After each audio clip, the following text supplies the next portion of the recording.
Hey everybody, Congressman Brian Mast here, not in the normal jacket and tie. I'm getting ready to head out the door for some travel as the Foreign Affairs Chair. But as always, I am here with an update with everything that's gone on in Washington, D.C. throughout the week.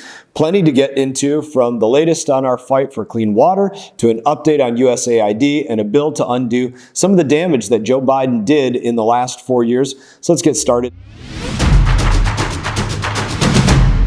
For our community, there's no fight that's more pressing than the battle for clean water. We've been in and out of this for years, and we need to make sure that we have every weapon possible in order to win that battle. That's why I introduced the Land and Water Conservation Fund Amendment Act this week. Now, the Land and Water Conservation Fund was created nearly 6 decades ago to protect natural resources and expand recreation. But unfortunately, under current law, the money in this fund, it cannot be put towards water quality projects. I know that seems crazy. It seemed crazy to me when I found that out. So that means Floridians are paying into this fund via their tax dollars, but are unable to use it to deal with crucial projects in our community like stormwater systems or septic to sewer conversions.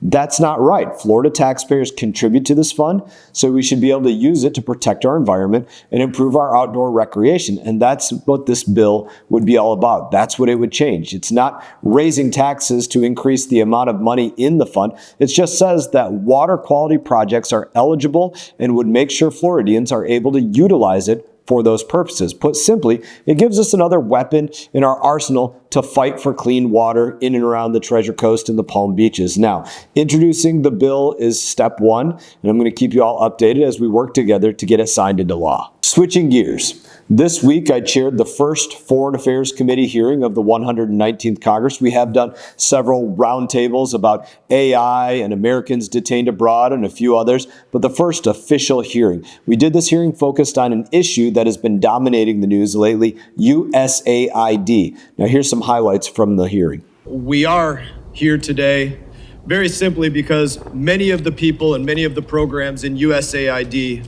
have literally betrayed America. My colleagues to my left will say that I'm lying about these programs, and I know they damn well wish that I was lying. The programs that USAID and the State Department have spent money on are indefensible. They hurt America standing around the globe, and I think the fact is clear that America would have been better off if your money had been simply thrown into a fireplace. Instead, the Biden administration spent it imposing their far left-wing ideology onto other nations. Under them, USAID spent $2 million for sex change surgeries in Guatemala, $22 million to increase tourism in Tunisia and Egypt. That's not life-saving.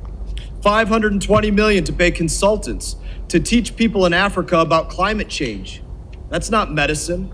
$4.5 million to teach people in Kazakhstan how to fight back against internet trolls. That's not life-saving. $20,000 to help LGBT individuals vote in Honduran elections. That's not medicine. $5.5 million to improve the lives of LGBT individuals in Uganda. $14 million to identify LGBT leaders in Cambodia. $425,000 to train Indonesian coffee companies on how to be more gender-friendly. $15 million for condoms to the Taliban. And I have pages and pages more.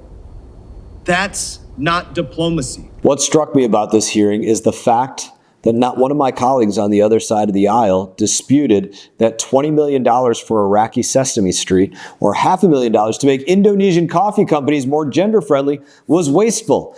Instead, they used their time to shoot the messenger, Elon Musk. The waste, the fraud, the abuse occurring at USAID has started well before President Trump was sworn into office. This is an issue that I've been focused on for years. The difference is that President Trump and Elon Musk have been able to bring a national spotlight to this grift, this waste. And as I said last week, the problem isn't just waste of taxpayer dollars. It's the use of dollars against our own interests. Programs like transgender operas in Colombia undermine our diplomatic efforts because they don't make the United States the partner of choice. So where do we go from here? As chairman of the Foreign Affairs Committee, I'm committing to passing an authorization of the United States State Department for the first time since 2002. We'll continue to look at each program and assess its effectiveness in enhancing America's national security, and those that fail to meet that objective will no longer receive any funding from hardworking taxpayers like you. As always, I will keep you updated every step of the way. Finally, on the House floor this week, Republicans took a huge step towards dismantling Joe Biden's deep state and undoing dramatic bureaucratic overreach that we saw for the last 4 years. In 2024 alone, the Biden-Harris administration created more than 1,400 new rules that generated nearly $1.4 trillion in regulatory costs. It means it was more difficult for you to do things, or your businesses or your companies in the area to do things. These rules stifled economic growth and trapped Americans in red tape. We passed a bill that would let us cut through that red tape.